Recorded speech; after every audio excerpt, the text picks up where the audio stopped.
సత్య సాక్షి అనుదిన మన్నా ద్వారా మీ అందరికీ శుభోదయం. నేడుక వాగ్దానము సామెతల గ్రంథము 9వ అధ్యాయం 11వ వచనం.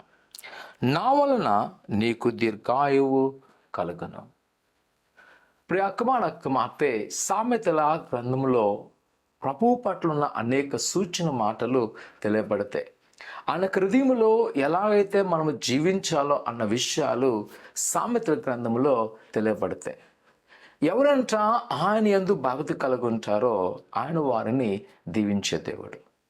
వారు దీర్ఘాయువుగా మలచబడతారు. నిజమే, ఆయనకు హస్తములో ఆశీర్వాదము దీర్ఘాయువు కలదంట.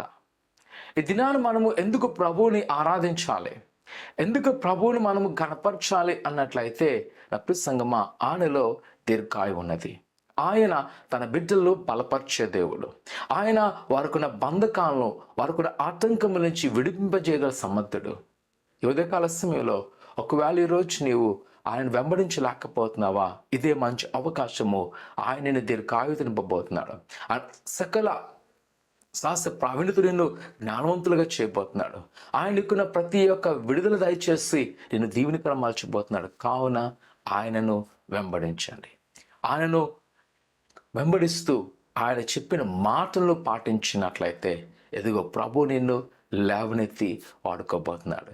ఈరోజు ఒకవేళ నువ్వు చాలా నిరుత్సాహంతో ఉన్నావేమో, నీ జీవితంలో అగాధంగా ఏర్పడి ఏమి జరుగుతుందో, ఎలాంటి పరిస్థితులు ఉన్నానని అనిపిస్తుందేమో.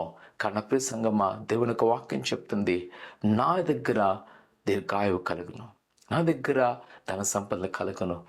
అవమానకు ప్రతిగా, నిందకు ప్రతిగా ఎదుకో ఘనతను ఐశ్వర్యనిచ్చే వాగ్దాన దేవుడు మన దగ్గర నడిపే సంగమా, ఆయన యందు నమ్మకించు, ఆయనను వెంబడించు. ప్రార్థన చేసుకుందాం. పరిశుద్ధుడా, ఘనమైన దేవానికి ఉన్నారు. నిజమే దేవా, నువ్వు కనికర సంపన్నుడువు. ఆయన నిన్ను వెంబడించేవారును, ఆయన నీతో ఉండే వారికి నైనా దీర్ఘాయువు ఇచ్చే దేవుడువు. నీ సహాయం మాకు దయచేయండి. నీ కృపను చూపించండి. నీ వాత్సల్యంతో నడిపించండి. దేవా, నీ కృపా దీవులను మాకు దయచేస్తున్నాయినా. నువ్వు ఏదైతే మా పట్ల నీ చిత్తాన్ని కలుగునవో వాటిని నెరవేర్చబడుతున్నావు. దేవా, నీకున్నాను. నీ హస్తములో భద్రపరచండి, బలపరచండి. నీ కృపాక్షాములతో నింపి ఎదుగో ముఖ్యంగానైనా ఎవరైతే నీ ఎందుకు ఆనుకున్నారో వారిని యొక్క ఆశీర్వాదం దీర్ఘాయువుతో సకల సౌఖ్యముతో నింపి బలపరచమని నమ్ముతున్నాం తండ్రి. ఆమేన్. నమ్మకించండి. ప్రభుని పట్ల గొప్ప కార్యం చేయను గాక. ఆమేన్.